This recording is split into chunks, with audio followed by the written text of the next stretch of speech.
Hello, come closer. Let me just stop myself right there so that I do not start sounding like a balloon boy. Hello, dear viewers and listeners. Today's video is going to be a mix of today's spooky season video and the XYZ Podcast video. Mostly because it's so late at fucking night. But I digress. You might be wondering why it's so dark. Why the only thing that you can see is my Galaxy tablet. And why the hell? Hold on, give me a sec. There we go. And why my microphone isn't the normal RGB. Well, that's because today, dear viewers and listeners, I'm going to be doing a ranking video. But not any kind of ranking video. You see, today's ranking video is specifically going to be for the spooky. Here we have a tier list that you will be able to see. It's going to be off to the side, but still here so that you can see it. And for this tier list, what I'm going to be doing is I have a list of basically a shit ton of analog horror stuff, but not only that, but also okay, let's just cut to the chase. I'm going to be ranking all of IMDb / anything's top 100 analog horrors, horror video games, and horror movies. I will not be talking about the ones that I've never heard of. And I will add ones that I want to rank myself. Remember that this tier list is purely subjective. And with that being said, whether you... Oh, yeah, also spoiler warnings, but with that being said... one last thing. Thank you for 50 subscribers. But with that being said, whether you're... No, let's just say that you shouldn't be trying to sleep for this, because it might give you nightmares. It's spooky season after all. But still, despite that, whether you're on your daily commute, you just, popping something on the background. You want to get some shut-eye. Or you just need something to listen to. We welcome you. And happy Halloween. Hehehehe. Fuck, I can't do shit with that. Alright, so let's start off with the tier list. So I got the list right here. You guys will be able to see the light. But let's start with the ones that I'm best at. The analog horrors. And first things first is, oh fuck, okay, in all seriousness, I legitimately have myself, because I've had to talk about this a little bit each time that I try to record. This is the third time. First things first, in true fear, is gonna be Skinamarink. I don't really want to talk about this one anymore. Let's just say that if you are okay with children being the main target in analog horrors, be my fucking guest.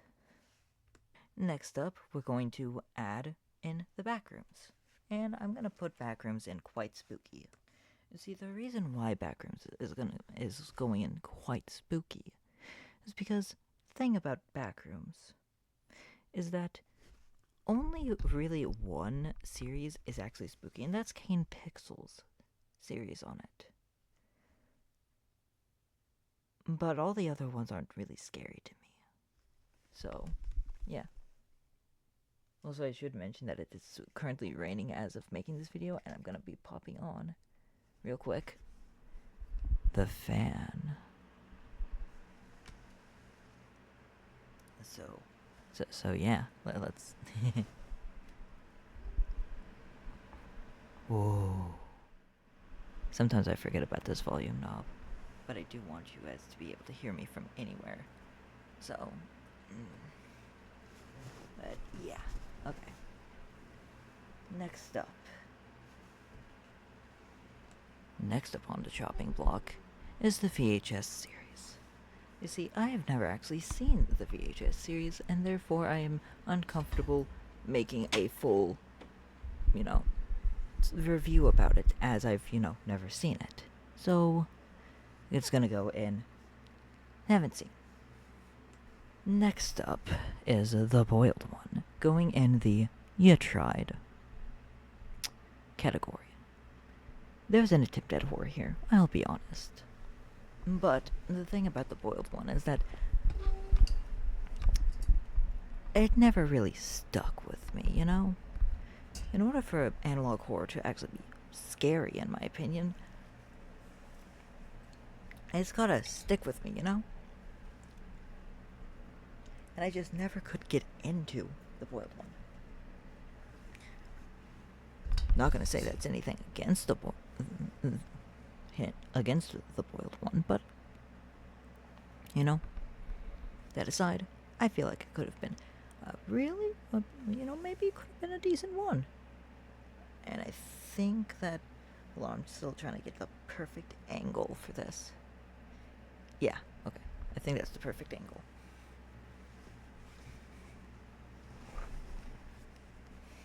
I think this is perfect. But as a side note, I will also say that I do not think that I think that the fact that the boiled one has been memed to death at this point is also a downside to it, so hence given its current ranking. The next upon the chopping block is the Walton Files. And yep, there we go. And though the Walton Files is the best. I'm gonna be honest, it's the best variant of FNAF analog horror that exists. And it's not even actually FNAF analog horror. That should tell you, at this point, how bad FNAF analog horror can be. I'm not gonna say that it's the worst FNAF analog horror. No. Well, sorry, that FNAF analog horror is all bad. No. FNAF analog horror can be good. It's just, it takes a lot. But Walton Files doesn't use its horror aspects and abuse it. No. Walton Files makes you feel that. That's amazing. Plus also, it has a nice little bit of spin on it, and it's not actually the plot of FNAF. Alright, the next one on the chopping block is the Mandela Catalog, which has been put in the quite spooky category. And I apologize for that, for this pesky cord. The thing about the Mandela Catalog, to me, is that, here's the thing with the Mandela Catalog. Yeah, it's kind of spooky at times. And yeah, it does have a decent story. I'll be right back. It's kind of spooky at times. It does have a nice story. And, yeah. But that's the thing. That's all that it is. I do like the concept of it, but I feel like it could have been done better. Also, halfway, like, a good bit of the way through the remake, there's just this long, and I do mean, like, really, really, really long conversation between, like, two people. It's all live action, and it's beautiful, but just, I've never understood it. That's the thing. Next up is Greylock, going in quite spooky. I'm a sucker for Wendigos, and I believe Greylock is also the one with the thought forms? Hold on. Yeah, Greylock's the one with the thought forms. So, oh, there we go. So the thing about when it comes to the thought forms is that, basically, if you believe something exists so much, it actually becomes existent. And these things that become existent are basically like it's terrifying. And it's really well done. And it also has like wendigos in it. I love it. My issue is, though, it tends to take itself a bit too seriously, which you will notice like, in the very, very top tiers, that almost none of them always take themselves too seriously. Like, there's gonna be an entire separate tier for God tier analog horrors. No, I'm joking. But, like, seriously, though, the top of the God tier analog horrors, the top of the top tier analog horrors, don't always take themselves super seriously. And that's because sometimes it's good to have a laugh. Speaking of top tier analog horrors, Vita Carnis goes in the top tier known as True Fear, along with Skinamarink. Let me explain this one. The thing about Vita Carnis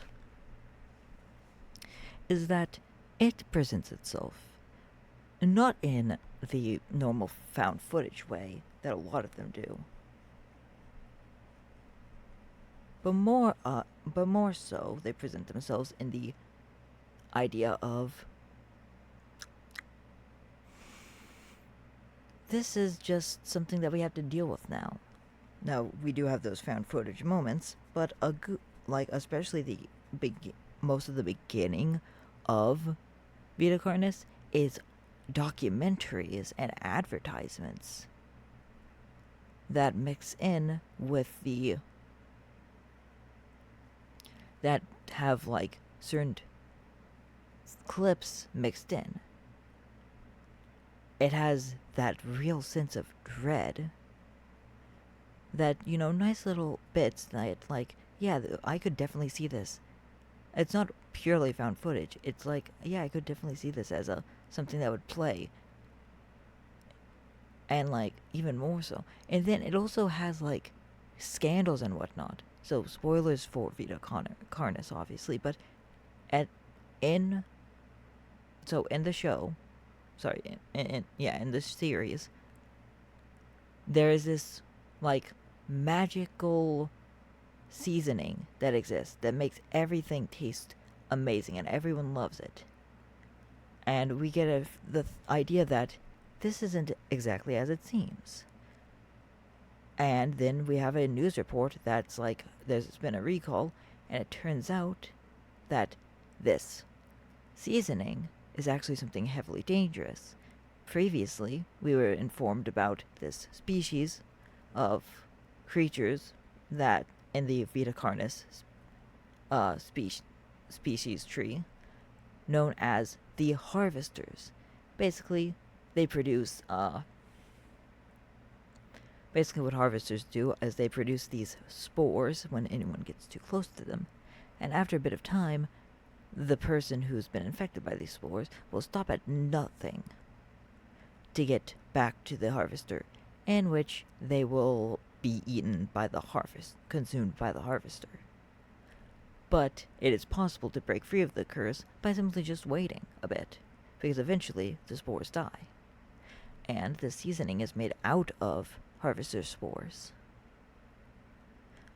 And then there's like not that super bad of things, like almost pretty much literally everything when it comes to trimmings.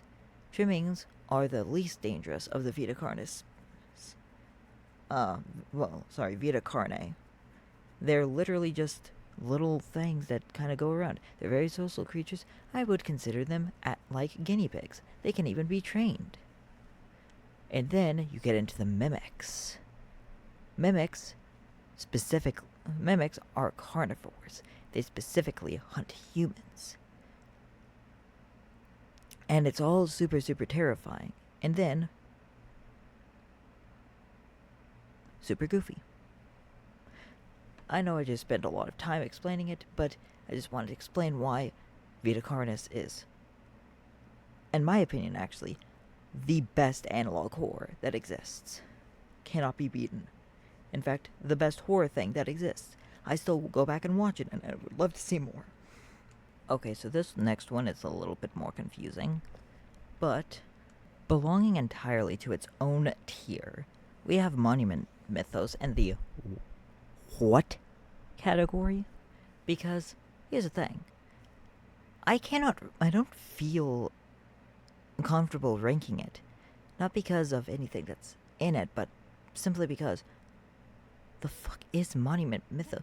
I've watched it. I've watched Boz cover it. I've watched a bit of game theory cover. I believe it's film theory cover it. I've watched Wendigoon cover it. I've seen it myself. I still don't know what the fuck is going on.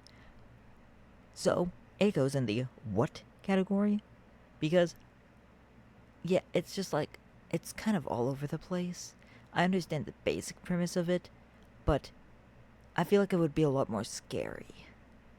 Also, just saying, hey, this thing is like fleshy because, you know, trillions of humans died in it or anything. Like, that's not scary, that's just disturbing. Up next, going in the haven't seen / played category is The Painter. I have never actually seen The Painter analog horror. I think I know the premise, but not enough to comfortably rank it.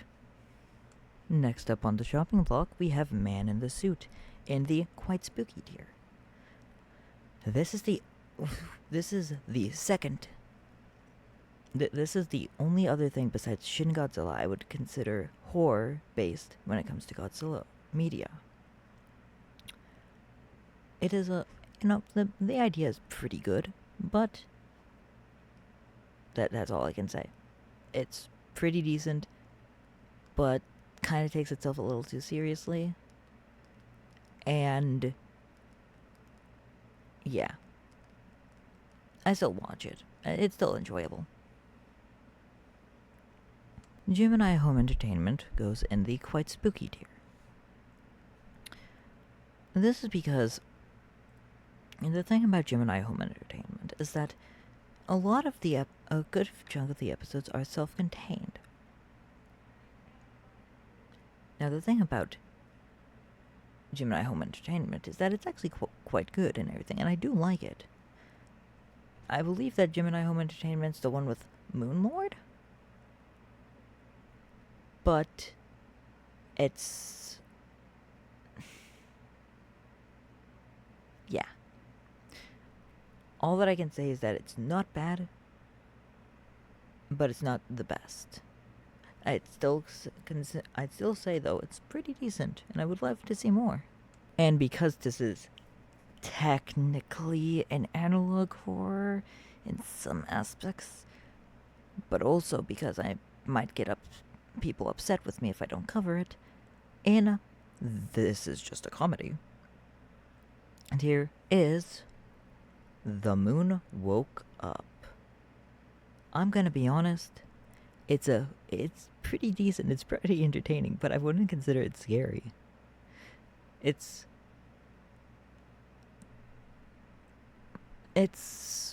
meh. It's cosmic horror, yes, but it's goofy cosmic horror.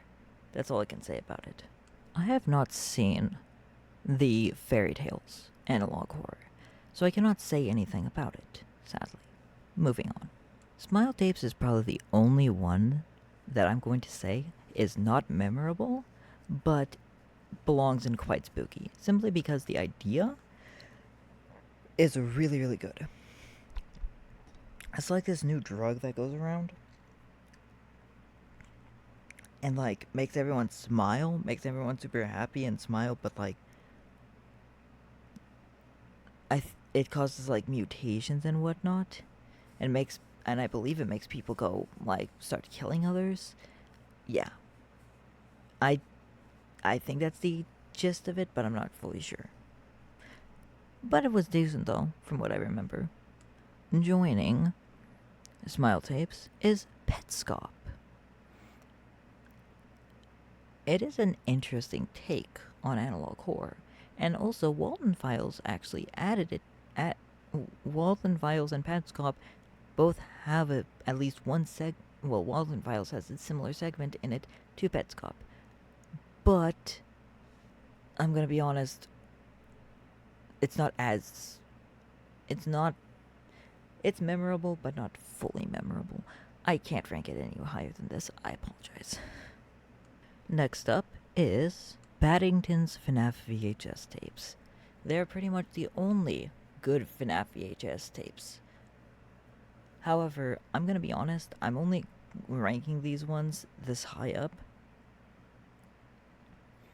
because they're the most specific ones, and I don't know, I cannot remember half of the analog horror VHS tapes. However, I'm going to assume that if they're specifically like Paddington's FNAF VHS tapes, then they're pretty decent. Also, along this segment, we're gonna have the next one to join the True Fear, and in my opinion, the third best ever analog horror series ever made, and the second analog horror series that I actually do rewatch, and the one that I actually most frequently rewatch, mostly because it doesn't fill me with as much dread as Vita Carnis, so it's not as straining on my heart, but also it doesn't make me cry like Skinamarink does, is Winter of '83. In my opinion, actually, Winter of '83 is the perfect horror movie. You see, there's the mystique. The entire most of the film, there's this mystique of what's killing.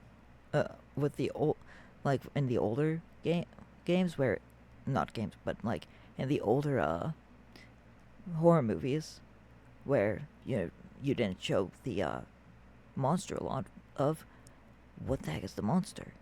Also, it was so confusing. Like, it brought up so many questions, and it was clear that it was horror for the longest time. But it just did everything perfectly. And then you realize you've been seeing the antagonist this entire time. You realize the antagonist isn't some crazed psycho or anything. It's a sentient, like, bacteria or alien species or whatever it is. It is sentient snow that can mimic humans, and it's highly intelligent.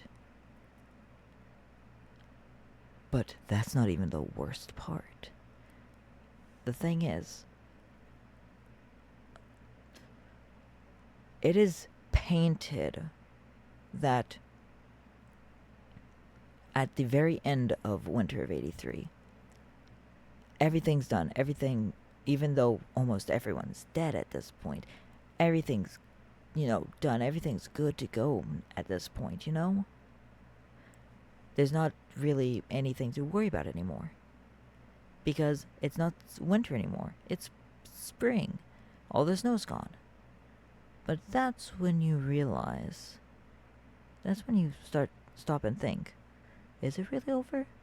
I mean, this is sentient snow we're talking about. And snow doesn't always melt.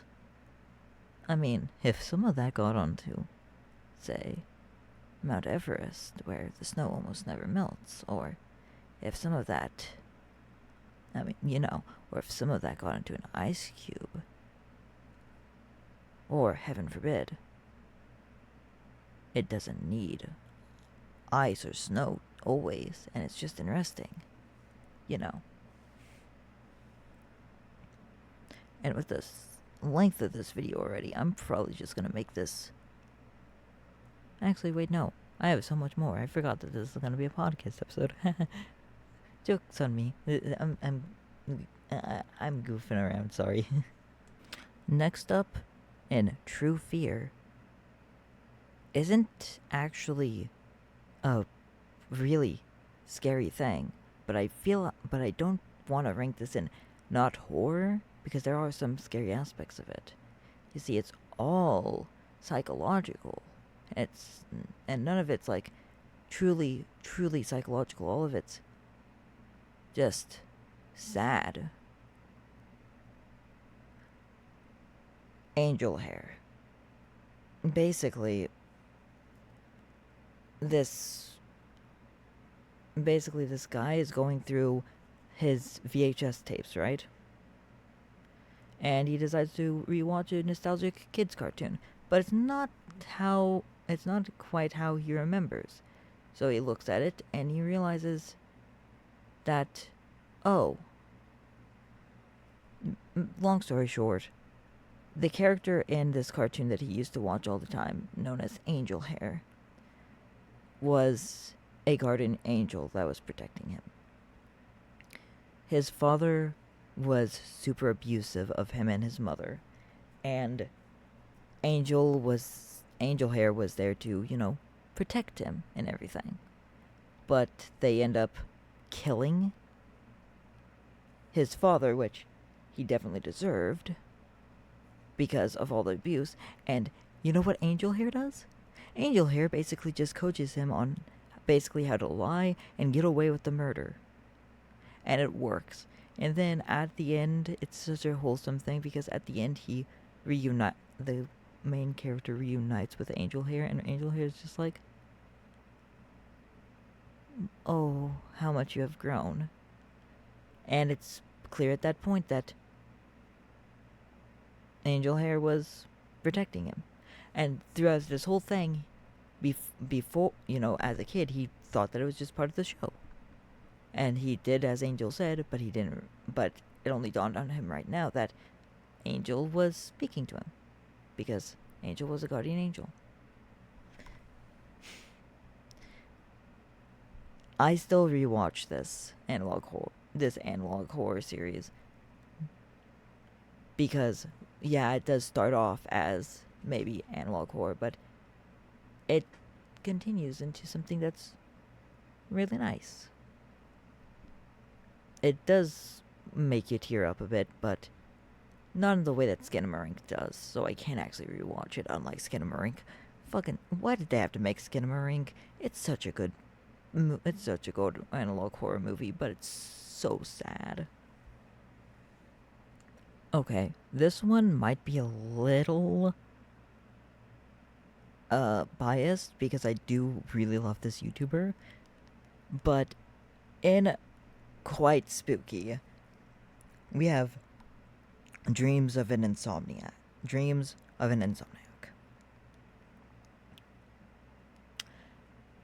And it's basically just Pastra writing a analog horror series about their I don't know what some YouTubers use as pronouns, so I'm just calling them they, them, because, more safe. But Pastra's just, using their character that they, speak as in their videos, I forgot what it's called, as a analog horror monster, and it's really, really good. I would suggest that you watch it. That's it. I'm probably gonna actually go back and watch it because it's a newer one to me it's newer to me, but yeah. Next up is Needle Mouse and the Macabre Experiment. The Macabre Experiment is basically an analog horror variant of each and every single popular creepypasta like Ben Drowned. And Needle Mouse is basically a Sonic.exe analog horror sort of thing. But I haven't watched them, so. And finally, for the analog horror series, on IMDb, we have White Stag. I've not seen it, but I just want to go through some other analog horrors that I feel like I should rank. The next two are two other National Park analog horrors that I have seen, and I dub quite spooky, being Woodlands National Park, which is amazing. You should just go watch it. Honestly, it's only down here because I haven't seen any more of it, but it should just be amazing. It's just, excellent. And then Mystery Flesh Pit National Park, which has it's just amazing. But yeah. Next up, we're going to be covering the top 100 horror games, but this time we're actually going to be going into never mind. We're going to be going for some of the cultural ones real quick. So we're going to be going through IGN, IMDb, and cultural values lists of some of the top horror games of all time. And just looking at them and talking about them.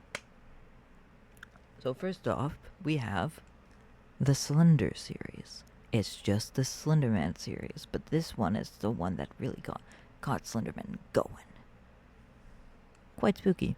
I'm probably going to spend the rest of this video doing video game ones, because the thing is, I don't watch a lot of horror movies anymore. However, if you want to know what my top horror movie would be for actually scary stuff, probably The Shining. No, I'm mostly, and the reason why I'm going to say The Shining is because it still scares me, even though it's the one horror movie that I'm not desensitized to at this point anymore. But, oh yeah, up next is FNAF, the FNAF series. Classic, quite spooky, not my favorite horror game. Next up we have Among the Sleep.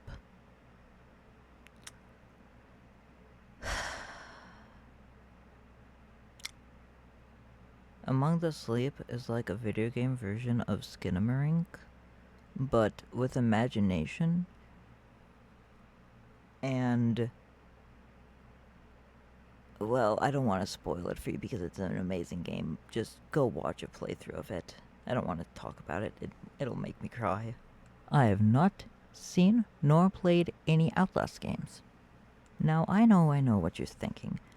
X, how in the hell have you not played or even watched a playthrough of any of the Dino Crisis games? I mean, seriously, don't you say that you're autistic? Are you one of the trained autistic people? No, that would actually be the creative type. I am a dinosaur, one of the dinosaur autistic people. I mean, I basically know the entirety of Jurassic Park and Jurassic Park 3 by heart, as well as a good few bits of Jurassic Park 2. Never really liked Jurassic Park 2 as much.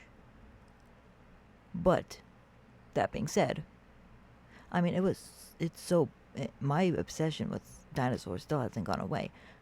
I love dinosaurs so much, and I am so obsessed with dinosaurs to the point where when I went to Universal with my family, and I went to the Jurassic Park section of it, I decided not to participate in the Jurassic Park, in the dinosaur quiz with the kids, because, well, I'm a caring individual, and I didn't want to make it less fun for the kids.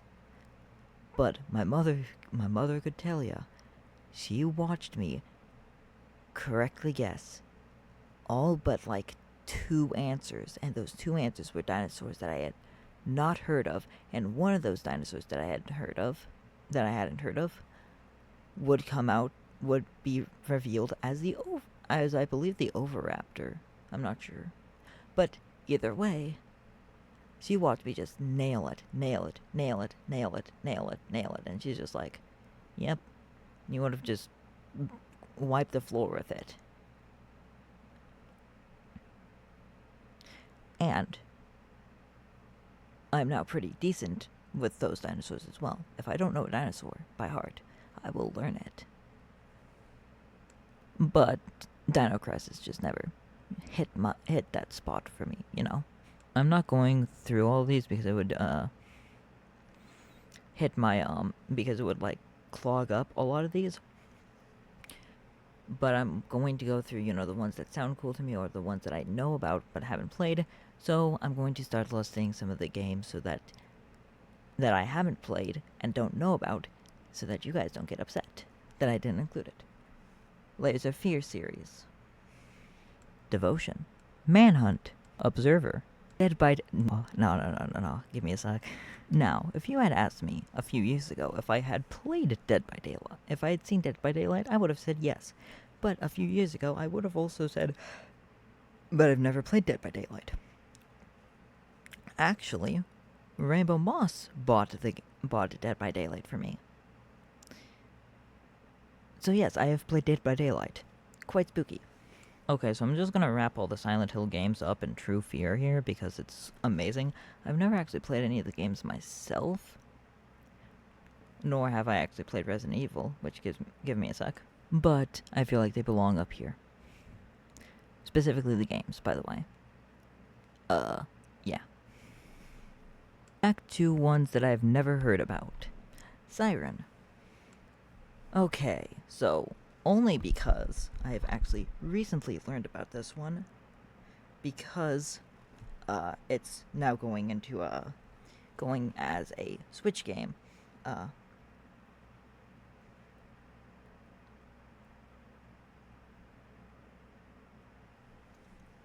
Also because I think that the Fatal Frame series is in Smash, but Fatal Frame, I have never seen or played it. Again, back to games that I'm not going to list. The Suffering, never played it. Never even heard of it. The Thing, I've seen the movie. Never seen the game. Listen, I'm prime subbed to Astral Spiff. Of course I've seen an entire playthrough of Until Dawn, as well as I believe Astral Spiff did a playthrough of Until Dawn of saving everyone there. Of course I've seen it. It's peak. Back to never heard of it, Darkwood. I was just scrolling after Darkwood, just about to name the next one so readily, but then I realized, oh shit, not only have I seen full playthroughs of this, not only did I just mention it in the last segment because, you know, I'm primed up to Astral Spiff, but also, I fucking played this before. In Quite Spooky, we have Little Nightmares 1 and 2. Super, super good. And in You Tried, we have Little Nightmares 3. Like I said, I'm part of this Astral Spiff community. There's a horror game called Detention, excuse me. So the reason why I specifically stated Little Nightmares 1 and 2 is because Little Nightmares 3 isn't as good as Little Nightmares 1 and 2. This next one, though, I'm gonna rope in it, and it's kind of spin-off game-esque variant. The Forest and Sons of the Forest. Pretty decent. At this point, if you don't see me, you know, changing the ranking and whatnot, just assume I'm listing off games that I've never heard of, or not bothering to list. Definitely going in the, at least never played it, probably never heard of it. Inside. Fear. Because I'm probably going to get jumped by someone if I don't at least mention this in the actual tier list and write it down instead of making a passing remark about it. Dead Rising, never played it. The Condemned series. At this point, just assume that I'm not going to write it down unless I feel like I'm going to get bullied on, unless I feel like I'm gonna get bullied online, but all joking aside, unless I feel like it's big enough that I should mention it, if I have no idea what it is, or if I do know what it is, but I just haven't played it, I'll list it here. Or I haven't seen any of it. With that being said, The Evil Within.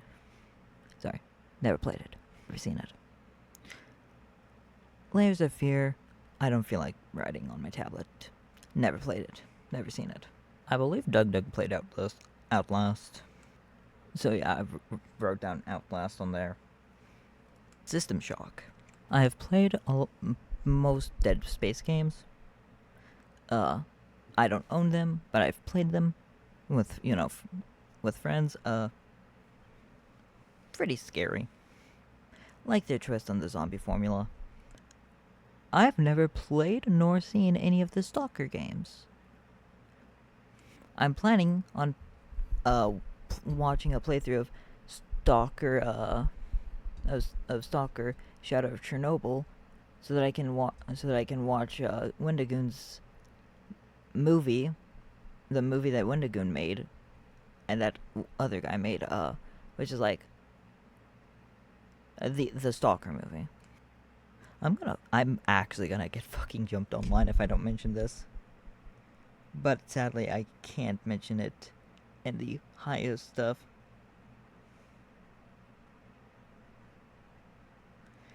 Because I've never played BioShock nor ever seen a playthrough of it. I'm sorry. Now this, however, I have. And this, I'm gonna be honest, a lot of you may disagree.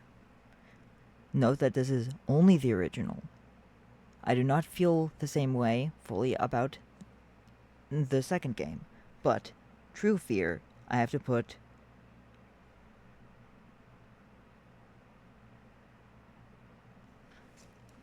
Dying Light on it. Listen, Dying Light is my childhood. Horror stuff is my childhood. And Dying Light was literally the first. Lord Minion 777's playthrough of Dying Light was the first ever horror game I ever watched. This is way before I even saw my first bit of FNAF gameplay. Dying Light. I own Dying Light. So of course, it's gonna be high up in True Fear. Even though actually I'm not even scared of the game at this point. I mean, I hunt the higher antagonists for fun. Listen, I have never played Alien Isolation. I've watched a full playthrough of Alien Isolation, and the only Alien movie I've ever seen is Alien Covenant. That being said, though, Alien Isolation literally changed I believe that it changed the whole idea of horror games as a whole, mostly because, the Xenomorph's AI is quite smart in that. So, goes in True Fear.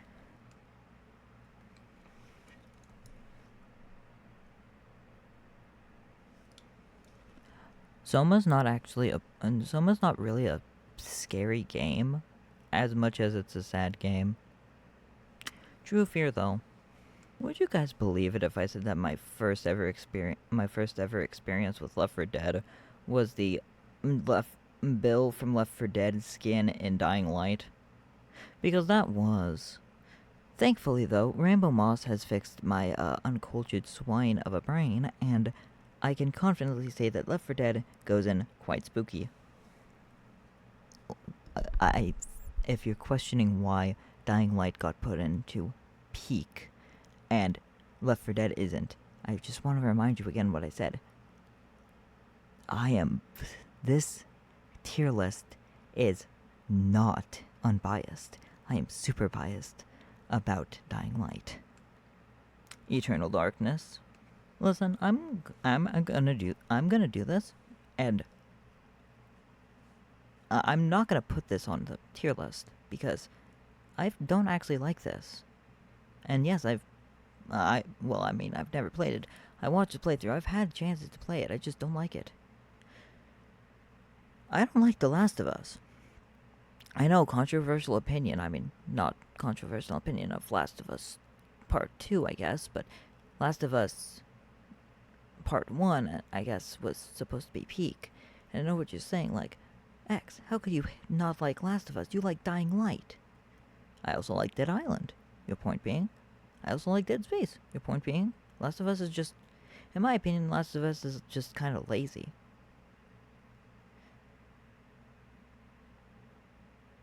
Oh yeah, plus, with The Last of Us show, The Last of Us show isn't all that good either.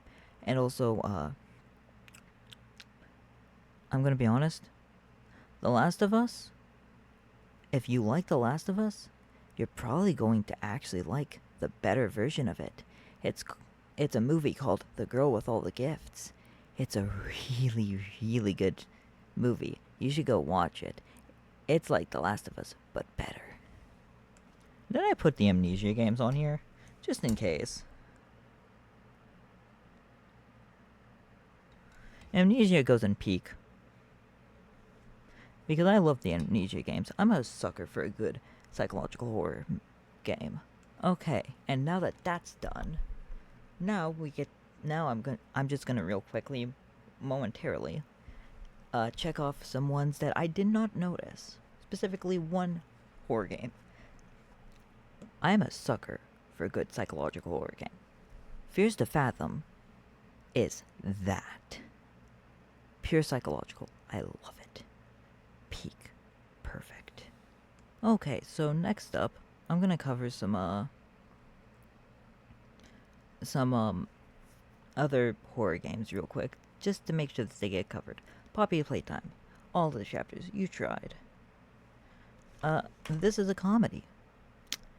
The Bindi series. Rainbow Friends. Doors. I don't care what you say. I have never once and will never believe you that Roblox has a good horror game. I don't care what you say. I have seen the game theories. I've seen the theories. I've seen everything about it. Also, I've never played...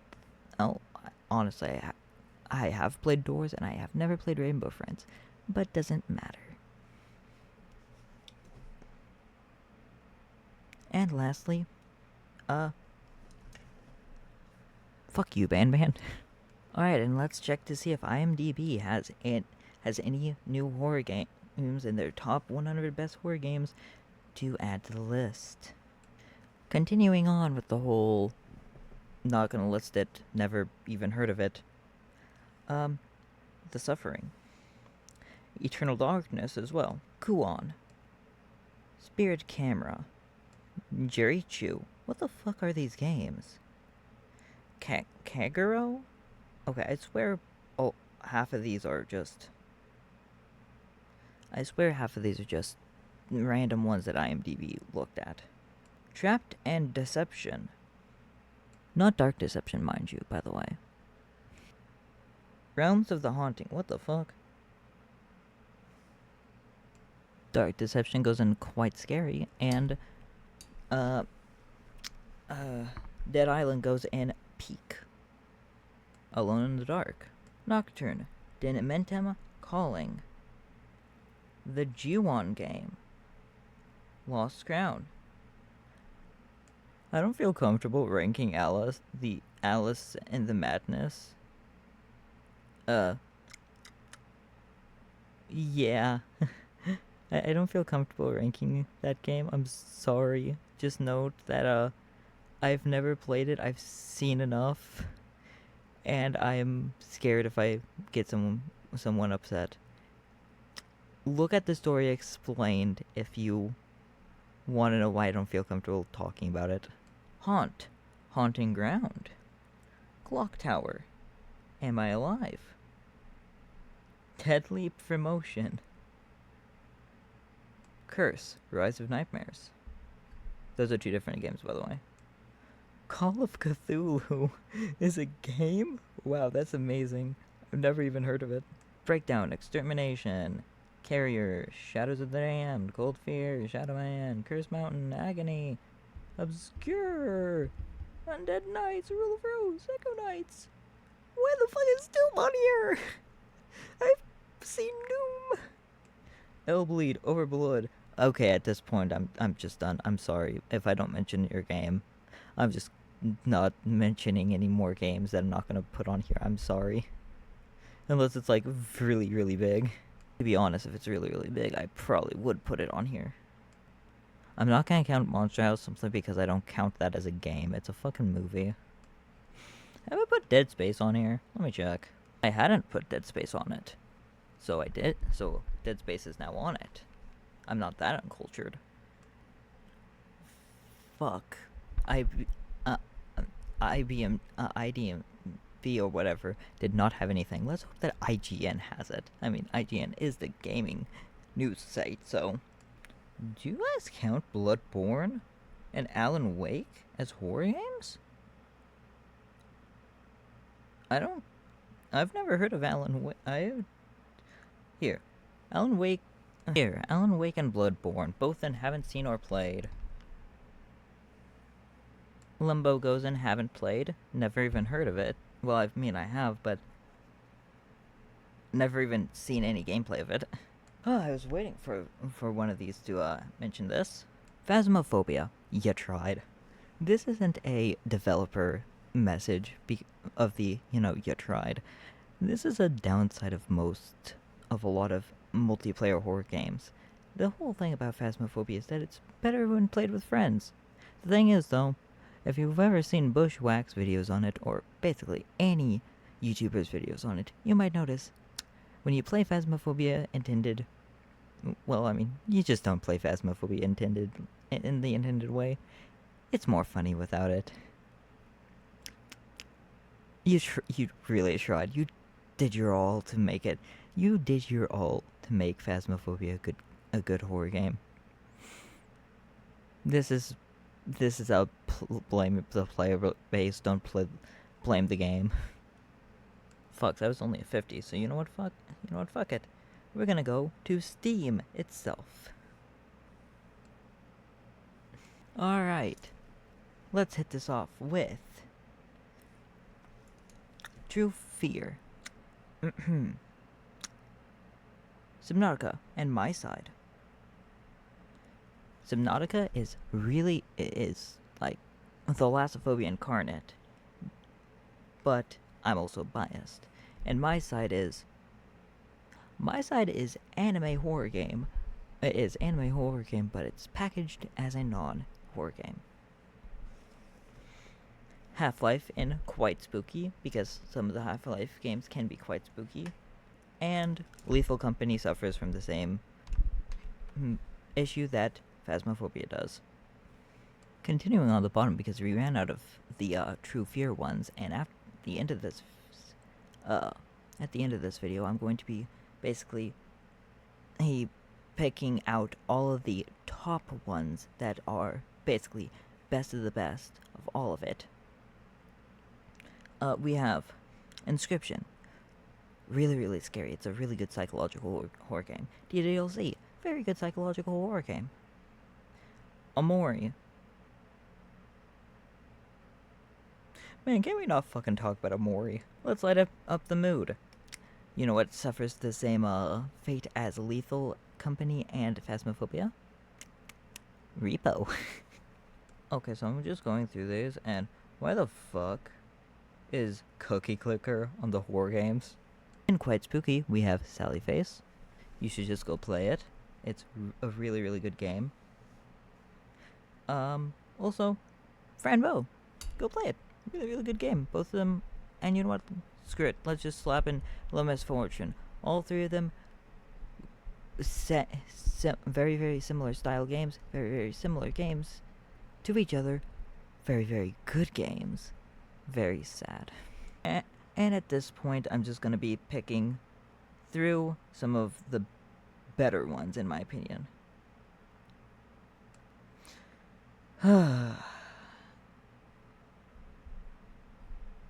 TCOAAL.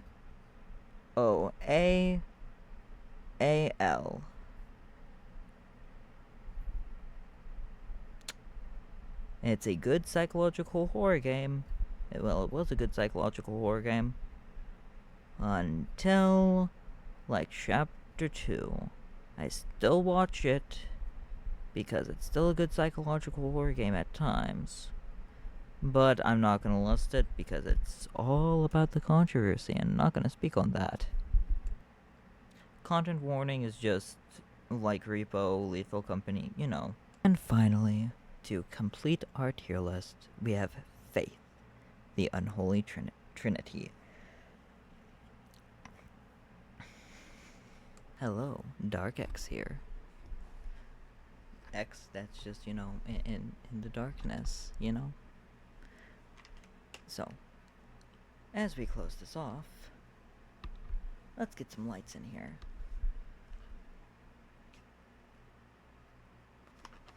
Alright, so, I know what you're asking.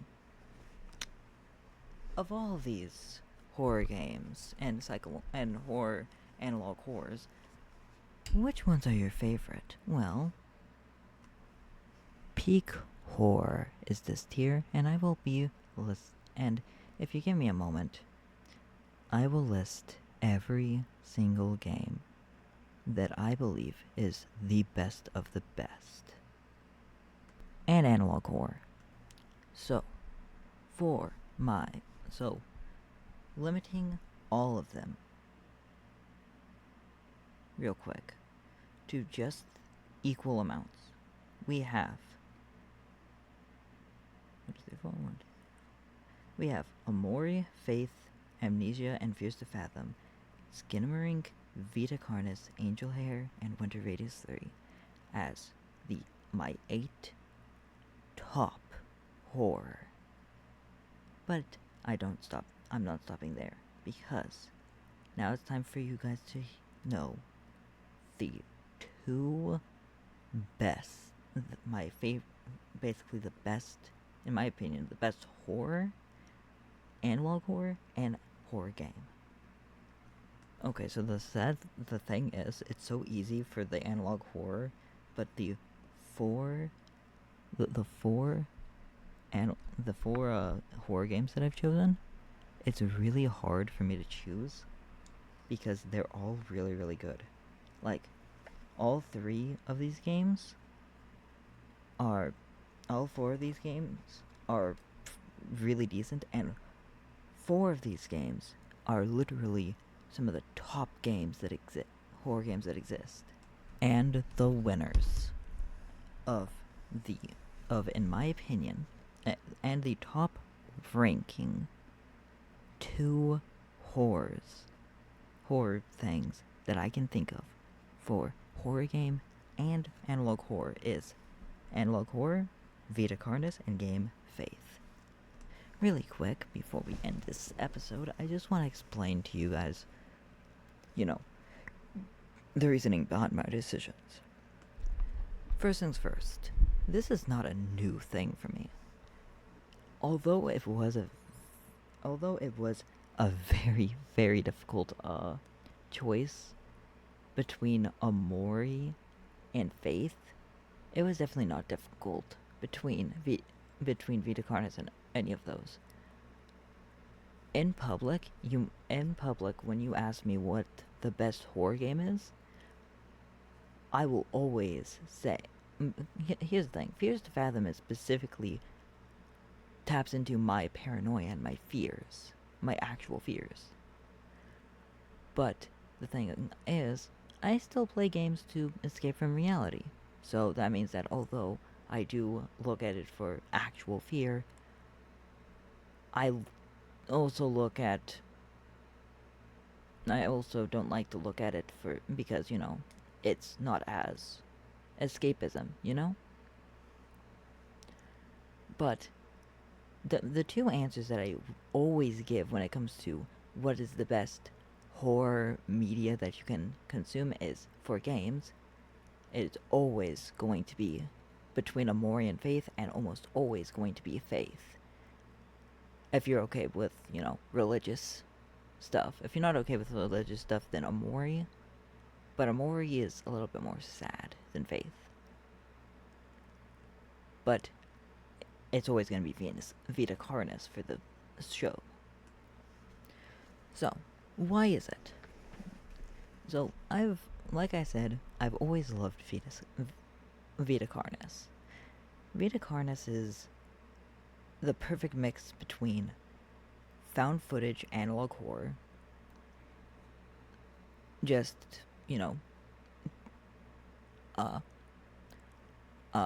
alert, like those alert messages, sort of analog horror.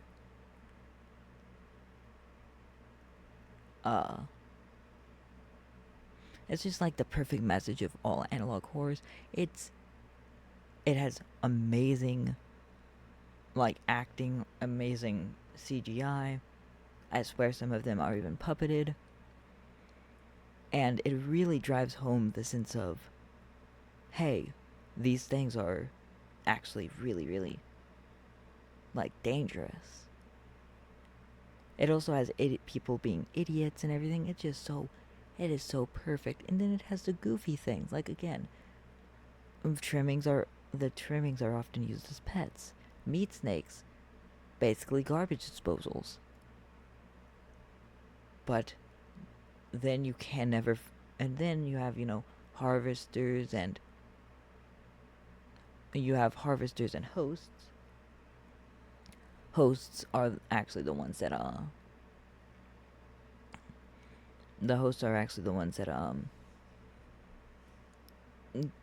did the, spore thing. But, like, you have harvesters and hosts, which, as long as you stay away from them, you're gonna be A-okay. Then you have the, like, not monuments, I think, like colossuses or whatever. Those ones, you pretty much have to stay away from them, but if you do, you're fine.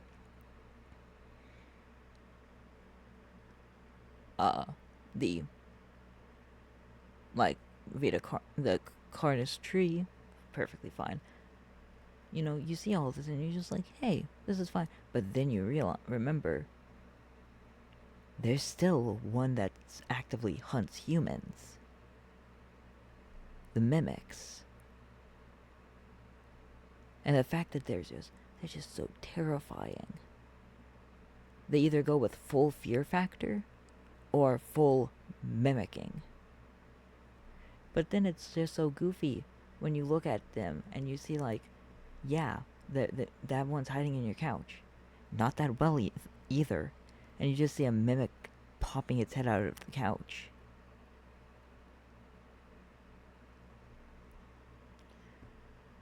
So that's why I would always choose Vita Carnis. But for Faith, you see, I love Faith, the unholy trinity, because Faith shows, it's basically Christian horror. You have to fight demons and whatnot, but all these demons are some of these demons are the fault of you and other pastors. It's just amazing. You would see many other people praising it. In fact, it is the origin of the Mortis meme. You know, the one where it's like a robotic voice that says Mortis. Yeah, well, that's the death sound in Faith. But like I said again, if we're banning religious stuff, then it would have to be Amori. But Amori is still kind of sad. More sad, though. But with that being said, I do hope you guys enjoyed this video. If you did, please consider liking and subscribing. It helps out the channel a lot. And, well, I'll see you guys later. And this video is over an hour long, so it's going to take half a century for it to stop recording.